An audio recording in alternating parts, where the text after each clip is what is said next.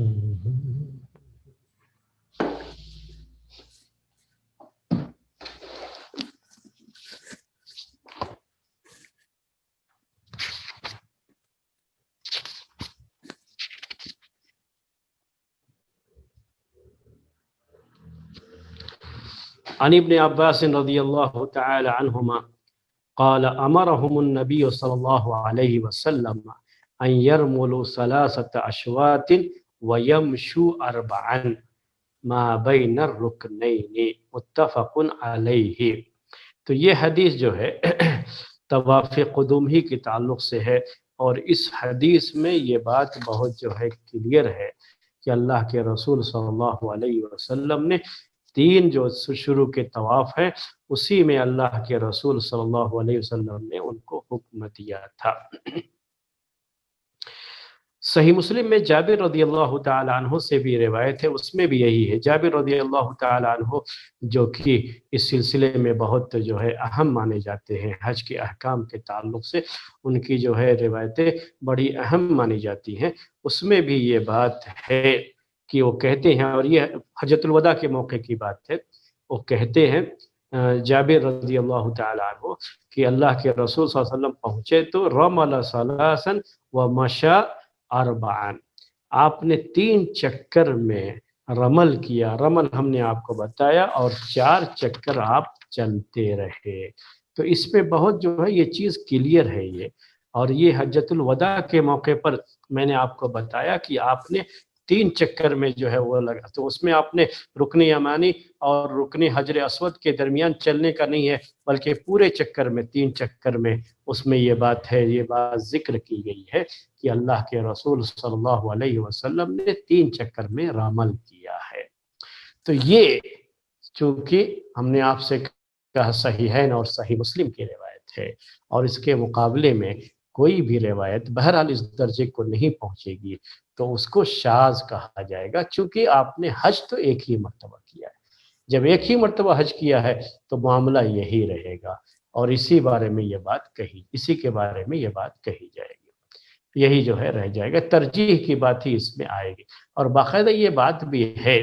کہ اللہ کے رسول صلی اللہ علیہ وسلم نے ان کو بقیہ 4 چکروں میں اسی انداز سے چلنے کا حکم نہیں دیا، کیونکہ آپ ان پر رحم کرتے ہوئے آپ نے یہ کہا پورے 7 چکر میں ایسا کریں گے تو بہت زیادہ تھک جائیں گے، اور اس کے بعد تو ابھی صفا اور مروہ کے درمیان سعی بھی کرنا ہوتا ہے، اسی کے بعد جو ہے عمرے کا یہی مسئلہ ہے، اور جب حج کے لیے پہنچتے ہیں تب بھی جو ہے یہی معاملہ ہوتا ہے اور یہی انداز ہوتا ہے۔ تو یہ بات تھی میرے بھائی، تو آپ جو ہے اس کو جو ہے پریشان نہ ہو اس کی وجہ سے۔ جی جزاک اللہ شیخ۔ اسی پر جو ہے آج کا درس ختم کرتے ہیں۔ سبحانک اللہم و بحمدک اشہد ان لا الہ الا انت استغفرک و اتوب الیک۔